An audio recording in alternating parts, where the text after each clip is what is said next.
Tumedad tunnid.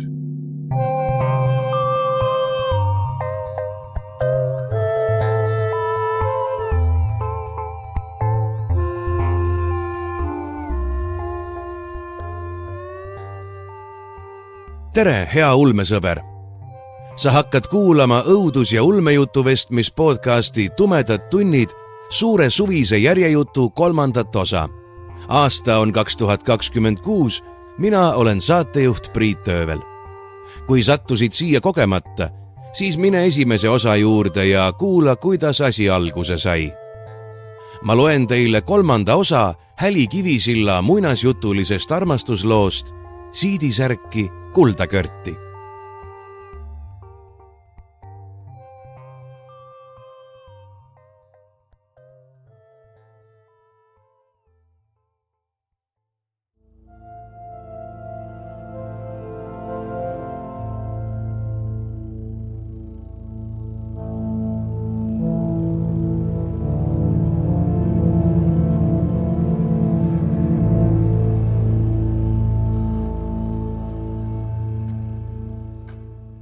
Akslit nägin ma järgmisel hommikul söögilaua taga, kaerahelbe putru ja singipeekonit sisse vitsutamas. Aga ta ajas end püsti niipea, kui ma söögituppa astusin. Mul täna palju teha. Jõuan koju ehk õhtuks. Põllud tuleb üle kontrollida. Lõikusaeg varsti käes, ütles ta ja sättis end minekule. Ma noogutasin Eha Lõimule, see oli kiitsaka kokaabilise nimi, et ta mulle kausi tooks. Odraga läheb veel paar nädalat aega, sõnasin ma kannus auravat teed tassi kallates. Oli mitmel põllul veel toore maiguga, ei kõlba lehmalegi anda. Inimes põrgulistest rääkimata, parandasin ma end kiirelt. Aga lõunapoolsed Ristiku hädala väljad on niitmiseks valmis. Aksel mühatas ja keerutas murumütsi sarvede vahel. Sa tead siis lehmadest palju? Lehmad olid talus minu hoole all, ütlesin ma. Ma andsin neile alati head ja paremat söögiks. Kaalikat ja otra, peeti ja kuivatatud ristikut. Vähe puudus, et neile nisu hakkad andma, vastas Aksel kuivalt. Miks mitte? Ühel aastal oli meil nisu liialt. Lasin möldril odra ja nisu koos söödaks jahvatada ja lehmadel piim jooksis. Aksel pures alahuult. Või et jooksis kohe, küsis ta. Ma noogutasin ja tõstsin Eha Lõimu toodud kaussi putru, teeseldes, et ma ei märka Aksli kissi tõmbunud silmi ja teravat pilku, mida ta minul hoidis. Mu vanaema tahab sind näha, lisas ta mõne aja pärast. Aitades olev vara tuleb kokku lugeda ja kirja panna. See on emanda ülesanne. Seda öelnud, astus ta uksest välja.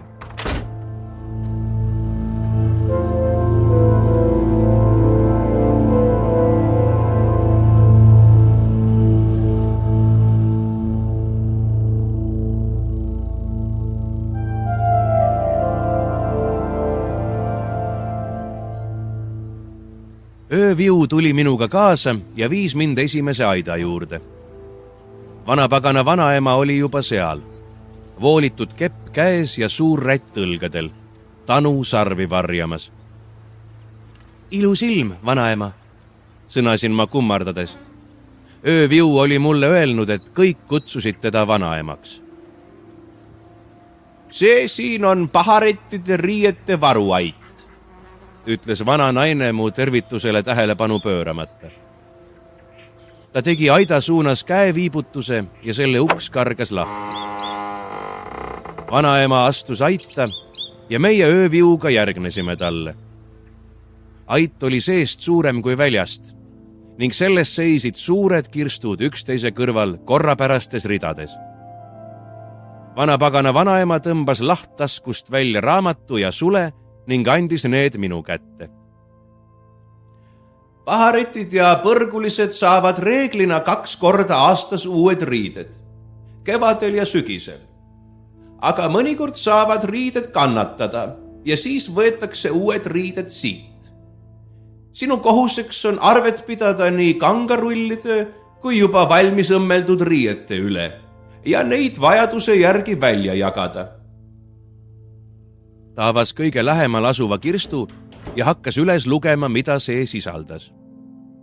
20 rulli linakangast tugeva lõimega, sobilik sügiseks ja talveks. 50 linast särki ja alusseelikut, 50 käist pihakatet, 50 õlakatet, 50 paari jalarätti. Ma kirjutasin kõik üles. Kirst laksatas kinni ja järgmine avanes.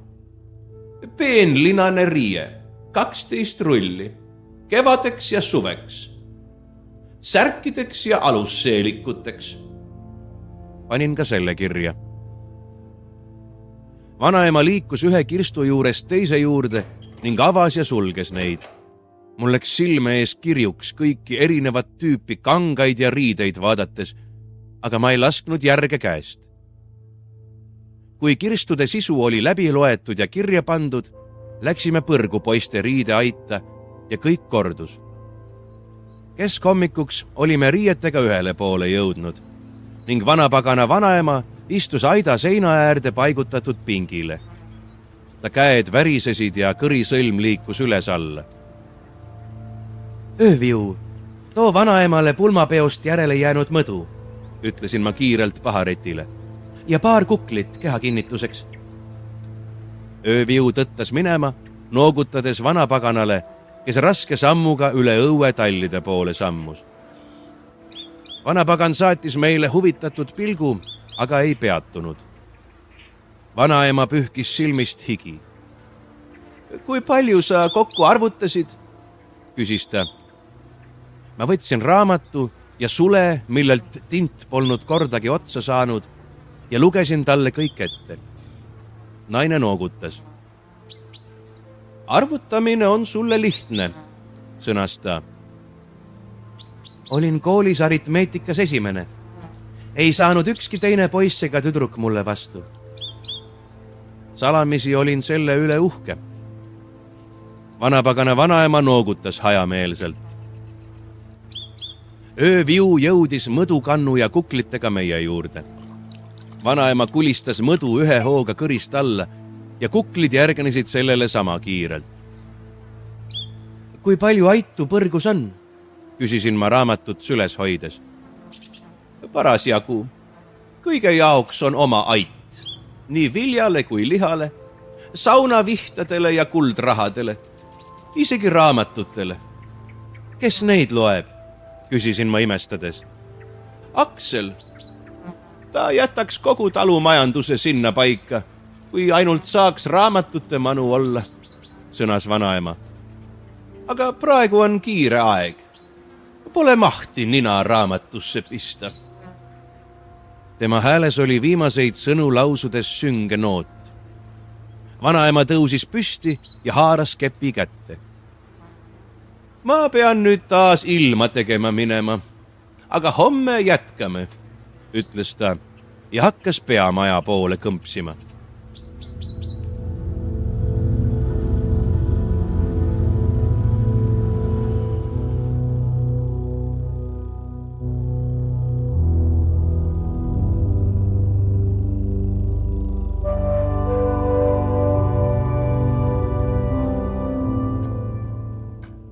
Aksel tuli koju õhtusöögi ajaks ja me sõime vaikides.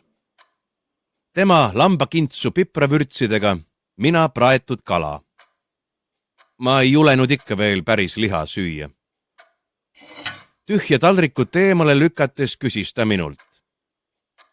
Mis sorti õunapuid sa oma õunaaeda tahad? Ma vaatasin talle üllatunult otsa. Kas ta rääkis tõsiselt või pilkas mind? Aksli ilme oli läbi tungimatu. Ma sõnasin kõhklevalt. Mõned suveõunad, mõned talveõunad ja terve hulk sügisõunapuid, et oleks midagi igaks aastaajaks ja kõigile. Kõigile? No sulle ja mulle ja su perekonnale ja põrgulistele. Ma jäin tema pilku nähes vait. tundus nagu tema uuriks, kas mina teda pilkan. Mõne aja pärast ütles Aksel. Sul oli Ristiku suhtes õigus. Odra suhtes ka. Kodutalus polnud palju juhuseid, kus mulle nii sõnaselgelt õigust oleks antud. Enamasti piirdus nõusolek mühatamiste või ninakrimpsutustega ja ma ei teadnud, mida vastata. Aksel tõusis ja hakkas oma kambri poole sammuma. Ma mõtlesin paaniliselt, mida ütelda, et ta mind viisakusetuks ei peaks. Ja ainuke, mis mulle pähe tuli, oli mul on kahju, Aksel.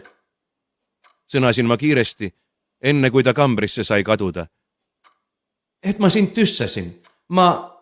Mis sest enam? Mul oli naist vaja ja nüüd ta mul on. Minu poolest on kõik korras. Heitis Aksel üle õla. Ei ole. Midagi ei ole korras. Kui mu plaan oleks läinud nii, nagu ma tahtsin, oleks sa praegugi ilma naiseta. Aga su plaan ei läinud nii, nagu sa tahtsid. Miks sulle inimest naiseks vaja on? Küsisin, tema toonist salvatuna. Kas põrgus pahareti plikasid vähe on? Aksel kõverdas selle peale suud, aga ei vastanud midagi. Hea tund, sõnas ta ja lõi ukse enda järel kinni. Ma koondasin tähelepanu kalale ja sundisin end seda lõpetama, kuigi ma parema meelega oleks taldriku vastu Aksli kambri ust tükkideks virutanud.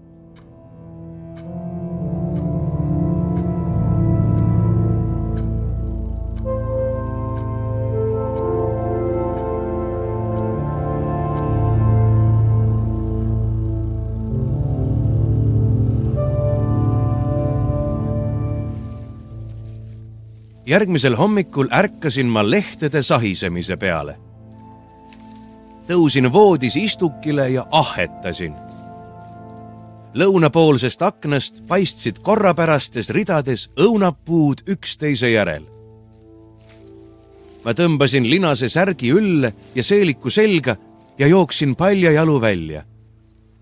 Maja lõunapoolsel küljel, just seal, kuhu ma oma unistustes olin õunaaia teinud, kasvasid õunapuud, mis olid erinevates viljakandmise järkudes. Suveõunad olid juba maha kukkunud, samas kui sügisõunad punetasid okstel. Ma jooksin puude vahel ringi, haarates ühe õuna ühe puu küljest ja teise õuna teise puu küljest. Hammustasin igast õunast tüki, mälusin ja neelasin, nautides suveõunade magusust ja sügisõunade hapukat, nõudlikku maitset. Õunte söömine aitas kinnitada, et aed oli tõeline, et ma ei kujutanud seda ette. Õunad olid istutatud sirgetesse ridadesse. Suve, sügis ja talveõunad eraldi rühmades ja sorte oli rohkem, kui ma ära tundsin. Aias kõndides tegin juba plaane, milliseid õunu milleks kasutada, kuidas neid hoiustada, kas sorteerida värvi või magususe või säilimisaja järgi. Korjasin põlletaskusse erinevaid õunu ja uudistasin erinevaid värve ja kujusid. Tõstsin silmad, kui kuulsin hääli. Õunaaed oli suurem kui muruplats, võttes enda alla kogu ala sissesõiduteelt jõekääruni ja ma olin kõndimisega jõudnud paadisillani.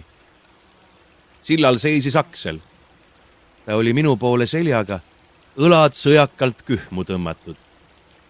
Paadisilla otsas loksus paat. Libistasin söömata õunad põlletaskusse ja kõndisin jõeni.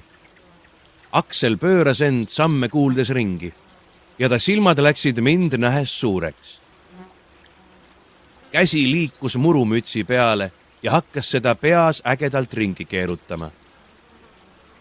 Kuuma hoog liikus üle mu keha, nagu tol päeval järve ääres. Aksli selja tagant kostus üliviisakas. Seal seisis lühike, tumepunase nahaga härrasrahva ülikonnas mees. kitsad mustad vuntsid ja must kikkhabe muutsid ta väljanägemise kergatslikuks. Sama mulje jätsid kaela ümber seotud valge puhvis pitskrae ja moodne kaabu, mille serva alt piilusid välja 2 sarvekest. Erinevalt Akslist ja vanapaganast olid võõra mehe sarved musta-pruuni vöödilised ja tahapoole kaardus ning tema selja taga vonkles 3-nurkse otsaga saba. Sääred lõppesid mitte labajalgade ja varvastega, vaid läikivate kapjadega, mis lõhnasid kalli õli järgi. Kurat haaras kaabu peast ja ta kulmud hakkasid lõbustatult üles-alla liikuma. Madame, minu õnnitlused, lausus ta tugeva aktsendiga. Ma kuulsin just oma hea sõbra Aksli käest, et ta on naisemeheks saadud. Minu nimi on Gaultier. Milline au on teiega kohtuda? Aksel hingas sügavalt välja ja pöördus tagasi mehe poole. Seda tehes lükkas ta lõua ette ja surus lõuapärad raskelt kokku. Punane kurat haaras mu peost kinni. Tema käsi oli kuiv ning tulitas. Ma tõmbasin käe ära enne, kui ta oma mokad mu naha vastu sai vajutada. Kurat sirutas selga ja tema huultele ilmus iseteadlik naeratus. Muidugi. Aksel oli juba meeleheitel, et ta ei leiagi enne sügist pöörgepäeva naist. Mees kuristas R-tähte, nagu see oleks tal kurgus vurkannina pöörelnud. Oleks ta pisut rohkem oma isa moodi, oleks tal erinevate põrgupiigade seast valida küll ja küll. Aga no, jaa. Vähemalt on tal nüüd naine, kes lause 3 eest. Minus kihvatas, aga ma hoidsin end tagasi. Minu kallal olid külapoisid juba 15 aastat keelt süganud ja ma olin õppinud sellest mitte välja tegema. Punane kurat vist märkas seda põgusat hetke, kui mu ilme muutus. End Aksli poole kallutades ütles ta võlts usaldusliku häälega. Aksel, mina sinu asemel oma naist välja ei vihastaks. Sa ei pruugi temast jagu saada, kui tülinaks peaks minema. Ma puurisin pilgu punase kuradi silmadesse. Need olid külmad nagu talveöö, aga samas ahned, nagu ta oleks oodanud vastu lauset ja eeldatavasti midagi sellist, mis kinnitaks tema arvamust minust kui alamast olendist. Ma tundsin silla puitu oma paljaste jalgade all ja tuul puhus juuksesalgu mu näole, andes mulle sellega teada, et olin lisaks pasteldele ka tanu unustanud. Väga ebaväärikas väljanägemine põrgu emanda kohta. Mõni ime, et Aksli silmad olid mind nähes nii punni läinud. Kas kauge kandi mehel asja ka oli? Küsisin ma viisakalt, sättides õla Aksli oma vastu. Tegin seda pigem enda rahustamiseks kui Aksli toetamiseks. Punane kurat laskis pilgul üle puude käia. Tulin korraks läbi, et vaadata, mis siin kandis uut on. Ja voilà, mida ma näen. Üle öö on õunaaed tekkinud. See oli mu naise soov, vastas Aksel aeglaselt. Ma saatsin Akslile kiirpilgu. Julge tegu, vastas Gaultier. Aga mesinädalad, need on kõige õigem aeg kaasalt midagi paluda. Ei suuda ükski mees ega kurat ära öelda. Ta libistas pilgu üle mu laia piha ja lameda näo ja ta ülahuul kõverdus inetuks irveks, mille ta kiirelt peitis, aga mitte enne, kui ta oli kindel, et ma seda näinud olin. Aksli käed tõmbusid rusikasse ja ta keha pinguldus. Ma panin oma käe tema randme ümber ja pigistasin seda õrnasti. See oli temast kena, et ta mind kaitsta soovis, aga ma olin harjunud oma võitlusi ise pidama. Paari sammuga jõudsin kuradi juurde. Nagu iseenesest läks mu käsi põlletaskusse ja sulgus õuna ümber. Tõmbasin käe koos õunaga välja ja surusin viimase mehele pihku. Suur tänu õnnitluste eest, aga meil on käed tööd täis. Lõikusaeg ikkagi. Tulge mõnikord hiljem taas läbi, siis saame ehk pikemalt võõrustada. Laususin ma kergelt. Mees vaatas õuna oma pihus, mind, Akslit, taas õuna. Siis ütles ta midagi võõras keeles ja hüppas paadi. See liikus teisele kaldale, kuhu remmelga alla olid kogunenud kambake punaseid kuradeid. Kurat hüppas paadist välja ja puudutas remmelga oksa. Kogu seltskond kadus kui vits vette. Aksel hakkas naeru mügistama. Sihandene naine, ütles ta mul kätt õla ümber pannes ja mind sõbramehelikult enda vastu tõmmates. Mida sa sellega mõtled? Küsisin ma talle otsa vaadates. Aksli näol oli muhelus. Peened jooned tema silmade ümber tõmbusid võrguks. Sügavad jooned laubal kadusid, muutes ta nooremaks ja peaaegu nägusaks. Sina, Eeva, oled ikka tõeline põrgu emand, ütles ta mu õlga õrnalt pigistades. Ei saada sellest õunast kunagi lahti. See jääb ta pihku igavesti mädanema. Tema pilk liikus allapoole ning peatus mu põllel ja selle taskul, kust õunamügerikud välja punnitasid. Ta muhelus muutus suuremaks. Mis juttu sa nüüd ajad? Sõnasin ma vastu, käsi rinnale risti asetades. Aksel hingas sügavalt välja ja võttis käe mu õlalt ära. Sa oled Eeva ja sa andsid just Prantsusmaa peakuradi vanimale pojale õuna, ütles ta, nagu see oleks kõige loogilisem vastus. Seda poleks ma kunagi ette kujutanud. Ma lasin kätel langeda. Ta teritas nimme meie mõlema kallal hambaid, ütlesin ma Akslile. Ma tahtsin tast lahti saada enne, kui sa talle midagi teed. Siis sai uudishimu minust võitu. Mis selles õunas nii imelikku oli? Valmistasin end ette vaikuseks või vabanduseks, miks ta peab lahkuma ilma selgitust andmata, aga Aksel üllatas mind. Ei midagi, lihtsalt erinevate maade kuradid on erinevad. Kombed, tavad, traditsioonid. Näiteks meie maa kuraditele ei tee õunad midagi, sõnas ta laia naeratuse saatel. Meie võime neid sisse mugida nii palju kui tahame ja isegi seedehäiret ei tule. Teiste maade kuradid, neil on õuntega hoopis teine suhe. Sõnasin ma, nagu mõistaks, mida ta räägib. Aksel sirutas käe välja ja võttis mu juustest õunapuu lehe, mis sinna kinni oli jäänud. Ta käsi riivas hetkeks mu põske, enne kui ta lehel maha langeda laskis. Ja tema nahk minu naha vastas oli soe ja hell.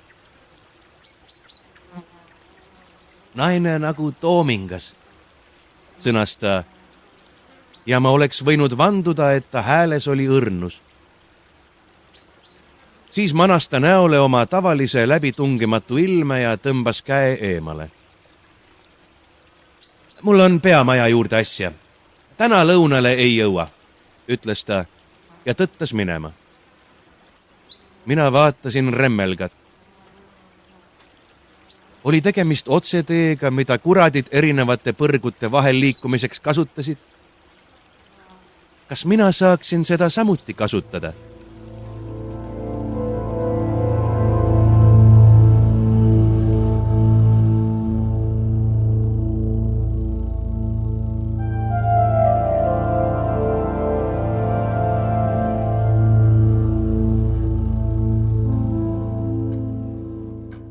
Aksel jõudis koju õhtusöögi ajaks.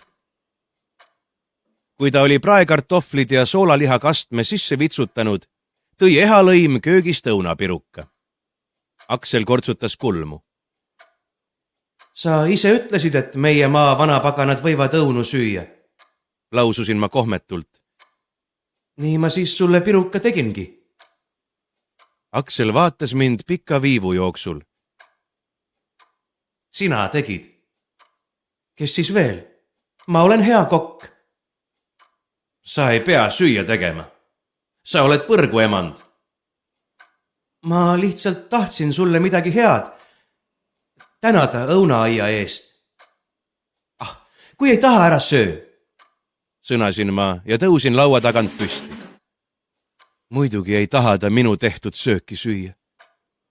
Ma kiirustasin oma kambrisse ja lajatasin ukse enda taga kinni. Miks ma olin selle neetud piruka üldse teinud? Nagu oleks Aksli naer, kui ta tolle printsimaa kuradi käitumist selgitas, minus midagi ära sulatanud. Sest ta ei naernud minu üle, ta naeris tolle kuradi üle. Ta naeris, sest ma olin midagi naljakat teinud.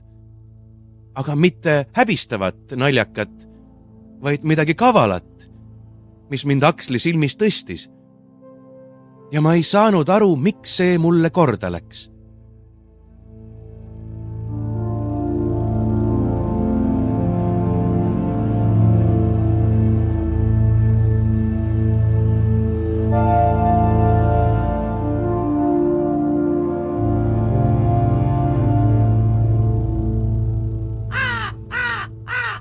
Hommik algas juba tuttava kraaksatusega.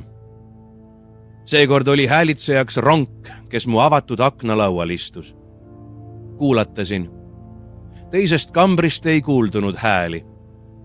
Küllap oli Aksel juba peamajas või põldudel. Ma ajasin end üles ja panin riidesse. Söögituppa astudes nägin ma Eha lõimu, kes musti nõusid kandikule ladus. Kas toon emandale hommikusöögi? Küsis paharit. Noogutasin. Ja üks lõik õunapirukat kah. Eha lõimu käed jäid seisma ja jätkasid siis laua koristamist kahekordse kiirusega. Seda, et pirukat pole, pomises ta. Noor sarvik sõi eile õhtul kõik ära. Ei jätnud kellelegi purukestki. Kandik täis laaditud, Eha lõim praktiliselt jooksis söögitoast välja. Ma sättisin end toolile istuma. Või et sõi kogu piruka ise ära. Iseenesest lendas naeratus üle mu näo. Pärast hommikusööki läksin peamaja juurde. Vanakuradi vanaema istus verandal ja pobises loitsu. Vanaema, ehk ma tohin raamatu aita minna? Vanaema katkestas loitsu ja tegi käega lubava liigutuse. Kui raamatut riiulilt kätte tahad saada, anna käsk. Käsitsi kiskudes ei tule ükski raamat riiulilt lahti, ütles ta. Tänasin vanaema ja hakkasin aitade vahel sammuma. Raamatu aida tundsin ära avatud uksest ja sellest, et aidal oli suur aken teiste aitade väikeste akendega võrreldes. Astusin aita. Nagu kõikide teiste põrgus olevate aitadega oli ka see seest suurem kui väljast. Pikad riiulid jooksid tagaseina juurde, mida ukse juurest näha polnud. Lisavalgust andsid klaaslaternatesse paigutatud küünlad, mis õhus vaikselt üles-alla hõljusid. Minust vasemale, akna alla, olid sätitud ümmargune laud ja kõrge seljatoega polsterdatud tool. Tool oli kulunud ja laud kaetud paberirullide ja raamatutega. Avatud raamatust lugesin ma kiviploki kaitseloitsu, mis muutis ploki siledaks kui klaas ja ei lasknud kuraditel seda mööda üles ronida. Raamatu kõrval oli pooleldi täis kritseldatud paberileht. Käekiri oli peaaegu loetamatu, aga mu silm tabas sõnu puistama ja kiviklibu. Läksin lähima riiuli juurde ja käskisin seda. Anna mulle kõik raamatud Printsimaa, Prantsusmaa kuradite kohta. hetke pärast seisid minu ees õhus umbes tosin maakeelset raamatut. Võtsin neist esimese ja lehitsesin seda. Polnud seal kuskil kirjas, et Eeva antud õun oleks kuradi pihku kinni pidanud jääma. Saatsin raamatu tagasi riiulile ja võtsin järgmise raamatu. Seal oli Prantsusmaa kuradeid mainitud harva ja mööda minnes. Järgmises raamatus veelgi harvem.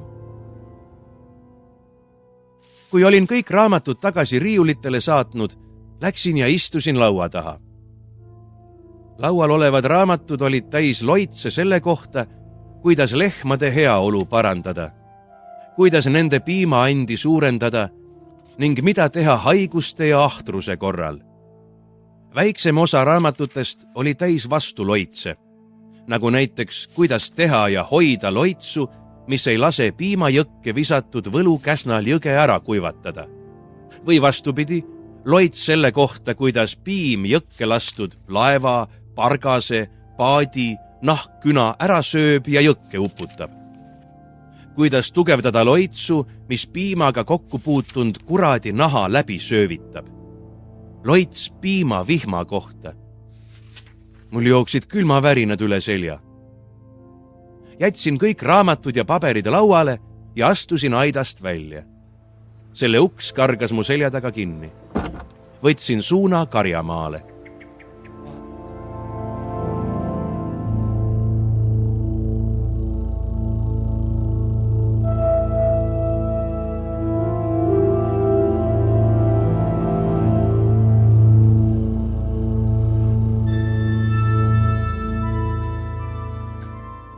Õhtusöögilauas ootasin ma, kuni Aksel oli kruubi kapsa hautise kõhtu vohminud ning küsisin temalt otse. Mis põrgu lehmadega lahti on? Aksel ei vastanud. Ma jätkasin. Ma käisin täna raamatuaidas. Tahtsin rohkem teada kuradite ja õunte kohta. Ja leidsin kõik need raamatud lehmade ja piima kohta. Ja siis läksin ma karjamaadele, aga ei näinud seal ühtegi lehma ja lauda uksed olid loitsudega suletud. Aksli silmade vahele ilmus korts, aga ma ei lasknud end sellest heidutada. Ma olen põrgu emand. Kui nende lehmadega on midagi lahti, tahan ma seda teada. Ma pean seda teadma. Aksel lükkas taldriku eemale ja trummeldas sõrmedega vastu lauda. Noh, mis nende lehmadega ikka on? Ei anna piima, sõnas ta tõredalt. Too uued lehmad, pakkusin välja. Ei saa, keegi ei anna. Ja kui annaks, poleks sellest mingit kasu. Niipea kui lehmad meie põrgusse jõuavad, jääb piimaand katki. Miks? Aksel pobises midagi nina alla. Vaatas siis üles ja ohkas. Eelmisel aastal pani Gaultier mulle needuse. Mis needuse? Ei hakka meie põrgu lehmad enne piima andma, kui uus veri põrgusse tuleb. Ma jäin mõtlema. Uus veri, küsisin ma siis. Kas selleks oligi sul surelikku naist vaja? Aksel niheles toolil. Mu kulm tõmbus kortsu. Miks su isa endale uut naist ei võtnud?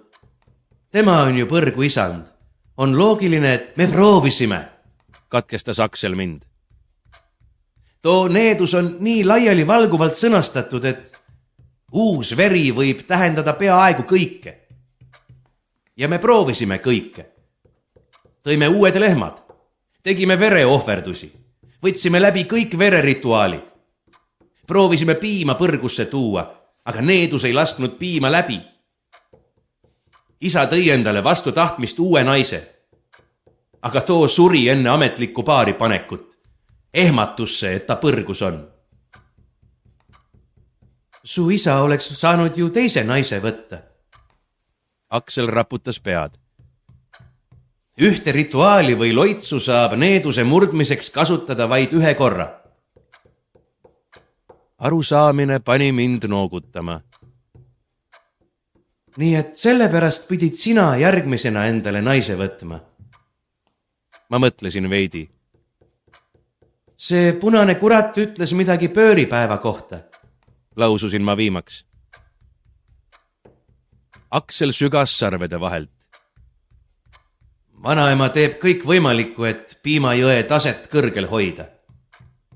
Enamik kitse- ja lambapiimast läheb jõkke, aga see pole pooltki nii tugeva toimega kui lehmapiim.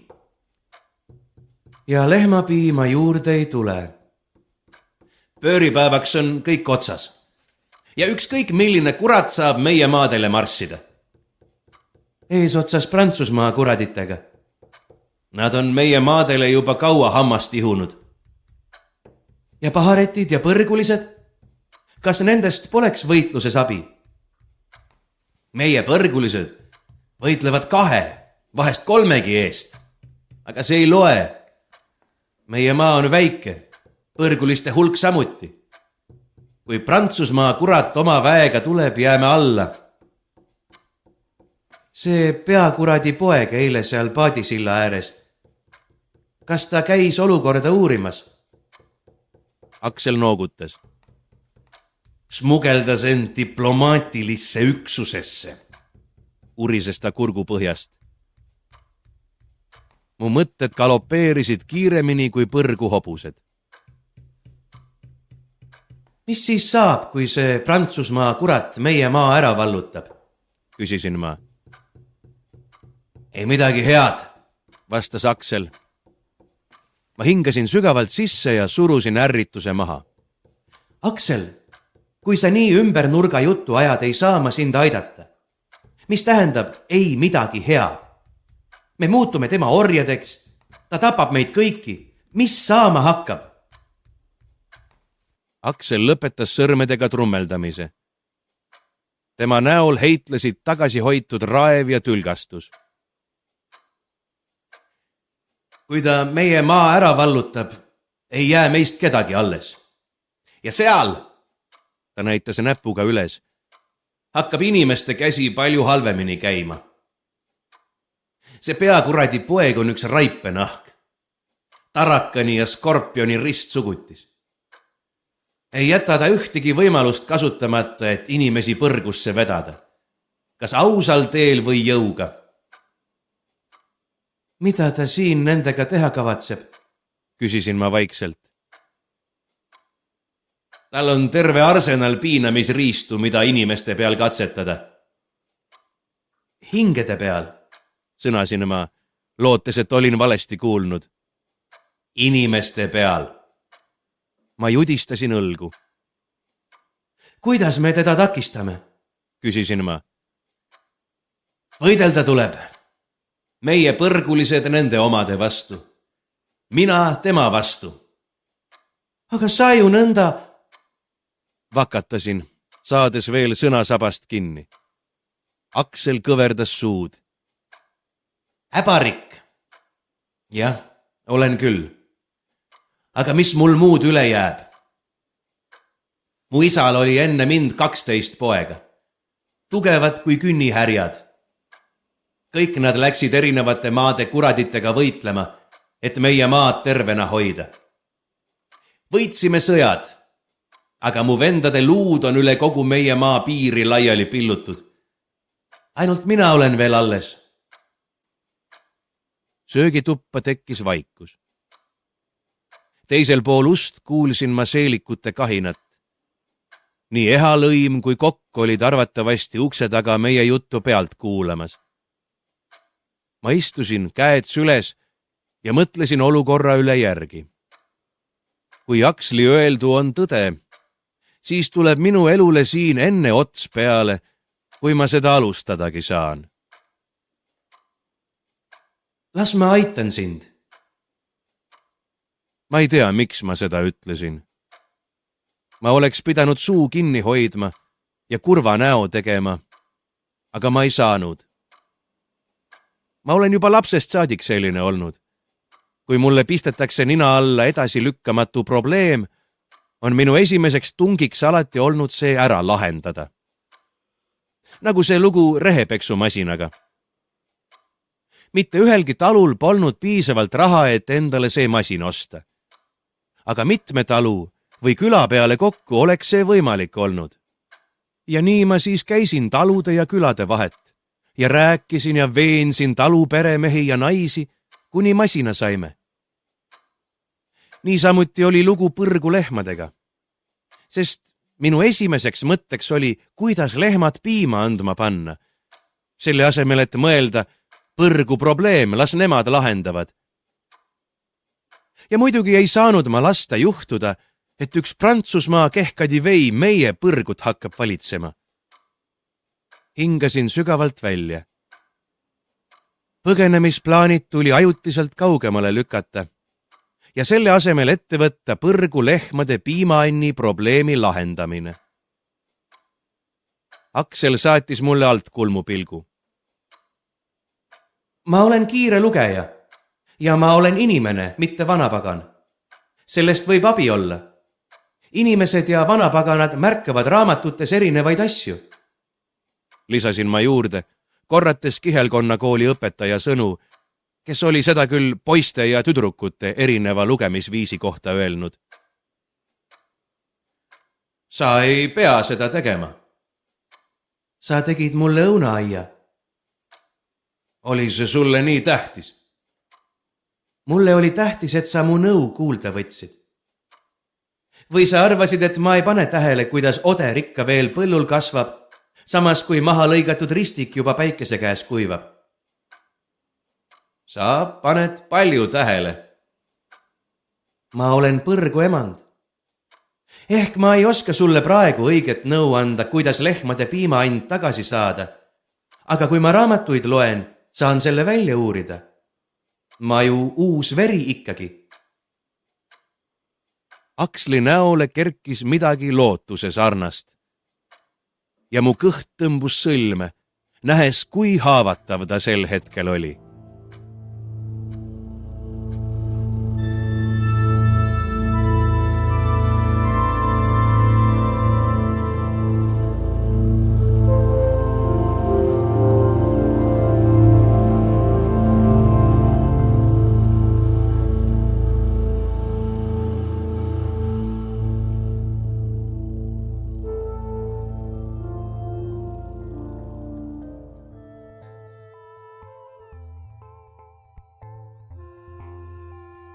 Te kuulsite 3.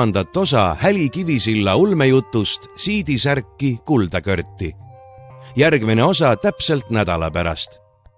Kui aga jutt lõppes liiga põneva koha peal ja nädal aega kannatada ei jaksa, siis hakka meie toetajaks lehel patreon.com/tumedad tunnid ja kuula tervet juttu algusest lõpuni juba praegu. Seni jagage meid sotsiaalmeedias oma sõprade ja vaenlastega. Kõhedate kuulmisteni!